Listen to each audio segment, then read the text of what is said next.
भारत माता की जय, गंगा मैया की जय। अंतर्राष्ट्रीय योग दिवस के अवसर पर हम सब लोगों को आज प्रातःकाल 4 बजे से यहाँ पर योग की शिक्षा देने का काम जिनके माध्यम से हो रहा है और अनेकों अनेकों वर्षों से जिन्होंने योग को जन जन का योग बना दिया, घर घर का योग बना दिया, विश्व का योग बना दिया, ऐसे पूज्य स्वामी रामदेव जी महाराज,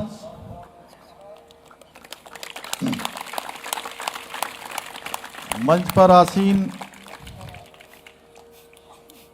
योग और आयुर्वेद को जिन्होंने एक अनुसंधान के रूप में विश्व विख्यात और नई नई विधाओं को आयुर्वेद के क्षेत्र में, योग के क्षेत्र में स्थापित करने का काम किया है, पूज्य आचार्य बालकृष्ण जी। यहाँ पर उपस्थित हमारे सभी पूज्य संतगण, पूज्य हमारी सभी बहनें, साध्वी बहनें, सभी योगीजन इस योग दिवस के कार्यक्रम में दूर दूर से आए हुए सभी भाइयों एवं बहनों, मैं सबसे पहले तो आप सभी को आज विश्व भर में योग, प्राणायाम और भारतीय ज्ञान परंपरा को पुनर्स्थापित करने वाले हमारे पूज्य योग ऋषि स्वामी रामदेव जी तथा अपने औषधि ज्ञान से असंख्य व्यक्तियों को लाभान्वित करने वाले श्रद्धेय आचार्य बालकृष्ण जी को दंडवत प्रणाम करता हूँ। इसके साथ ही हर वर्ष की भांति इस वर्ष भी इस आयोजन को सफल बनाने वाले सभी यहाँ पर उपस्थित और जितने भी लोग आज पूज्य स्वामी जी के लाइव टेलीकास्ट के माध्यम से विश्व भर में आज इस योग से इस योग के कार्यक्रमों को जुड़े हुए हैं, उन सभी को भी मैं कोटि सा नमन करता हूं। आदरणीय प्रधानमंत्री नरेंद्र मोदी जी के एक दृढ़ संकल्प से प्रारंभ हुई ये यात्रा आज आप सभी के समर्पण और दृढ़ता के कारण जो श्रद्धेय स्वामी जी अभी कह रहे थे, संकल्प से सिद्धि की ओर पहुंच रही है। भाइयों बहनों, हमारी गौरवशाली सनातन संस्कृति का मूल आधार वसुधैव कुटुंबकम है और यही हमारे देश की 140 करोड़ जनता का मूल संस्कार भी है, जो संपूर्ण विश्व को एक परिवार के रूप में मानता है। इसी सिद्धांत को केंद्र में रखते हुए इस वर्ष अंतर्राष्ट्रीय योग दिवस की थीम वसुधैव कुटुंबकम के लिए तय की गई है। अनेकों वैश्विक चुनौतियों और षड्यंत्रों का सामना करने के बावजूद भारत ने कभी भी मानवीय मूल्यों से हटकर आचरण नहीं किया है। हमारी इसी लोक कल्याणकारी अवधारणा का आधार हमारी संस्कृति है, जिसके मुख्य स्तंभों में से एक योग है, योग भी है। इसी वजह से आज योग दुनिया के करोड़ों लोगों की दिनचर्या का अहम हिस्सा बन गया है, जो विश्व को भारतीय संस्कृति के साथ साथ और अधिक मजबूती से जोड़ने का काम कर रहा है। भाइयों बहनों, भारत की संत परंपरा हमेशा से ही देश प्रथम की परिकल्पना को साकार करने का माध्यम रही है। मेरा मानना है कि पूज्य स्वामी जी के मार्गदर्शन में पतंजलि योगपीठ की स्थापना इसी उद्देश्य के लिए हुई है। योग गुरु स्वामी रामदेव जी ने भारत को पुनः विश्व गुरु बनाने के उद्देश्य से राष्ट्रीय चेतना जगाने का कार्य हर घर और हर व्यक्ति में किया है। इस प्रकार हमारे देश के यशस्वी प्रधानमंत्री, महान योग साधक आदरणीय नरेंद्र मोदी जी के नेतृत्व में आज भारत एवं भारतीय संस्कृति का मान, सम्मान और स्वाभिमान संपूर्ण विश्व में बढ़ रहा है तथा भारत विश्व गुरु के पद पर पुनः आरूढ़ होने के लिए तैयार हो रहा है।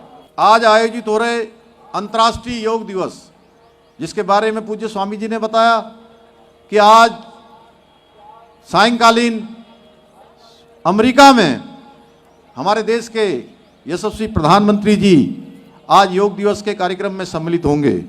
क्योंकि आदरणीय प्रधानमंत्री जी का ही प्रताप का फल है कि उनके द्वारा, उनके आह्वान पर आज हम सब लोग विश्व योग दिवस मना रहे हैं।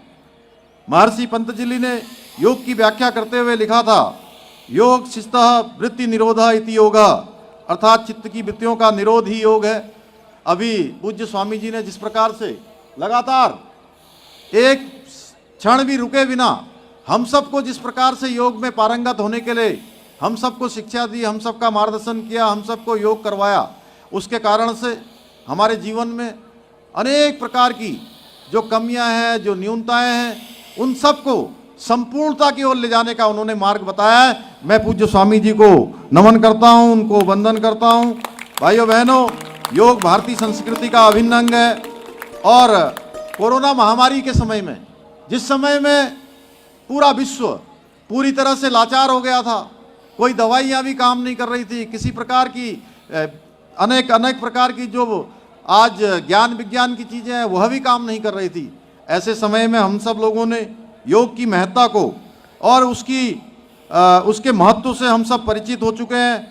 आज की जो तेज भागती जिंदगी में जहाँ चुनौतियाँ बहुत ज़्यादा हैं, वहीं तनाव भी भरपूर है। ऐसी स्थिति से लड़ने के लिए योग ही हमें शक्ति और ऊर्जा प्रदान करने का अगर कोई सबसे आसान तरीका है, कोई अच्छा साधन है तो योग ही है। योग और आयुर्वेद के साथ साथ पूज्य स्वामी जी और पतंजलि परिवार ने देश की संस्कृति के संरक्षण और संवर्धन हेतु भी निरंतर अनेकों कार्य किए हैं। आज मंच पर पूज्य स्वामी जी के साथ आचार्य जी और इन दोनों महान मूर्तियां हम सबका कहीं ना कहीं पथ प्रदर्शक करने का काम आप सब लोगों ने किया है। भाइयों बहनों, मैं ज़्यादा न कहते हुए इतना कहना चाहता हूं कि हमारा मन अत्यंत चंचल है। ये भौतिक साधनों के पीछे भागता है। यह दौड़ता हुआ मन कभी भी व्यक्ति को चेतना की गहराइयों में नहीं ले जा पाता है। हमारे इसी अंतर्द्वंद को शांत करने की प्रक्रिया योग कहलाती है और योग से ही हमें शुद्ध आत्म स्वरूप को जानने का अवसर मिलता है। यही कारण है कि आज भारत ही नहीं बल्कि विदेशों में भी योग की ख्याति बढ़ रही है। प्राचीन भारतीय पद्धतियों की महत्ता और उसकी वैज्ञानिकता सिद्ध हो रही है। हमारी देवभूमि की पहचान तो एक विश्व स्तरीय योग केंद्र के रूप में है और हमारी सरकार का पूरा प्रयास है, हमारा विकल्प रही संकल्प है कि हम इसको योग का केंद्र, योग की राजधानी, अध्यात्म की राजधानी और भारत की सांस्कृतिक राजधानी बनाने की ओर आगे बढ़ेंगे। इस पहचान को और भी अधिक सशक्त किया जाएगा। हम निरंतर इस दिशा में कार्य कर रहे हैं कि देवभूमि उत्तराखंड सनातन संस्कृति की वैश्विक राजधानी बने। आज इस कार्यक्रम से माध्यम से मैं सभी देशवासियों का भी इस कार्यक्रम से आह्वान करना चाहता हूं कि उत्तराखंड को हर स्तर पर उत्कृष्ट बनाने के लिए हम सभी को, जो पूज्य स्वामी जी ने आज लगातार 2 घंटे से भी अधिक समय से हम सबको योग की विधाएं बताई हैं, सभी को प्रतिदिन 1 घंटा स्वयं के निकालने का संकल्प लेना चाहिए और प्रतिदिन योग करना चाहिए।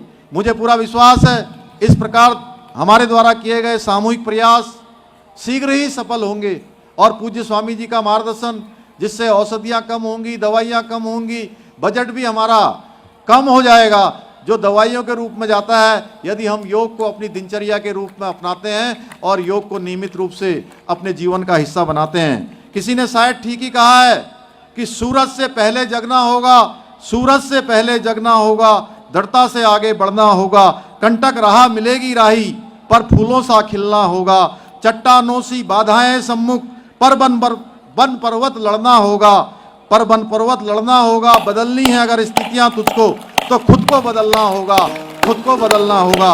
अंत में एक बार मैं पुनः आप सभी को योग दिवस की शुभकामनाएं प्रेषित करते हुए बाबा केदार व भगवान बद्री विशाल से, गंगा मैया से प्रार्थना करता हूं कि आप सब निरोगी हों, आप सब विश्व के कल्याण के लिए, देश को दुनिया का श्रेष्ठ देश बनाने के लिए और पूज्य स्वामी जी के बताए हुए पद चिन्हों पर चलते हुए हम सब इस काम को, जो हमसे आज पूज्य स्वामी जी ने अपेक्षा की है, उसको चरितार्थ करने का काम करेंगे, अपने जीवन में उतारने का काम करेंगे। आप सबका बहुत बहुत धन्यवाद। जय हिंद, जय भारत।